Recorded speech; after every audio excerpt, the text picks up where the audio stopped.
Procurement of medicines, label లేని quality check చెయ్యని medicines. ఇదిగో ఇవి చూడండి, ఇది లేబుల్ ఉండదు, ఏముండదు.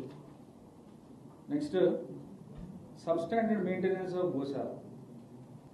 సిక్ యానిమల్స్ని ఐసోలేట్ చేసి పెట్టాలి. ఆ పైన ఉన్నది సిక్ యానిమల్, రిపోర్ట్లోనే ఉంది, ఇదేమో నేను రాస్తుంది కదా, 6/4/2023లో వచ్చిన రిపోర్ట్లో క్లియర్గా పైన ఉన్నది సిక్ యానిమల్. వాటిని ఐసోలేట్ చేసి పెడతారు సిక్ యానిమల్స్ని. అలాంటిది చేయకుండా వాటితో మీల్ వాటర్ కలిపేసి పెట్టారు. అది ఏమి దేని సిక్నెస్ అంటే కింద చూడండి, దానికి గిట్టలు అది కింద కనిపిస్తుంది, అది పెరిగిపోయి ఉన్నాయి, అదొక సిక్నెస్, అదొక డిసీజ్. ఇప్పుడు విజిలెన్స్ వాళ్ళు వెళ్తే వాళ్ళ రిపోర్ట్లోనే క్లియర్గా రాశారు, విజిలెన్స్ వాళ్ళని ఫోటోగ్రాఫ్స్ తీసుకోవడం కానీ వాళ్ళని వెళ్ళడానికి కానీ పర్మిట్ చేయలేదు, అబ్స్ట్రక్షన్ చేశారని రిపోర్ట్లో రాశారు 6/4/23లో. ఎందుకు?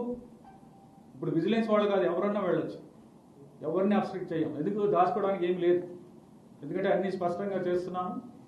దీని యొక్క ఇంపార్టెన్స్ తెలుసు, ముఖ్యమంత్రి గారు దీనికి ఎంత ఇంపార్టెన్స్ ఇస్తారో తెలుసు, మా పరిస్థితి ఏమవుతుందో తెలుసు దాన్ని సరిగ్గా చూసుకోకపోతే. హిందువుల మనోభావాలు దీంట్లో చాలా ముడిపడి ఉన్నాయి, అందుకని మేము చాలా సీరియస్గా తీసుకుంటాం. అలాంటిది విజిలెన్స్ వాళ్ళని వెళ్ళనివ్వకపోవడం ఏంటి? ఆ రిపోర్ట్ మీ దగ్గర ఉంటుంది కాబట్టి మీరు ఆ రిపోర్ట్లో చూడొచ్చు విజిలెన్స్ వాళ్ళు ఎంత వాళ్ళ ఆక్రోశాన్ని వెళ్ళబడుస్తూ వాళ్ళు ఏ విధంగా రిపోర్ట్లో చెప్పడం జరిగిందో. అప్పుడున్న డైరెక్టర్ గారు అసలు వీళ్ళని రానివ్వద్దని చెప్పడం జరిగింది. అసలు వెళ్తే ఏవో వీళ్ళు ఇవన్నీ బయటపడతారు, జరిగిపోయిన డెత్స్ బయటకు తీస్తారు, లేకపోతే జరుగుతున్న అక్రమాలు ఇవన్నీ కూడా బయటకు తీస్తారు, కరప్షన్ అది బయటకు తీస్తారని భయపడి వాళ్ళని రానివ్వలేదు. అదంతా కూడా రిపోర్ట్లో మేము చూసుకోవచ్చు.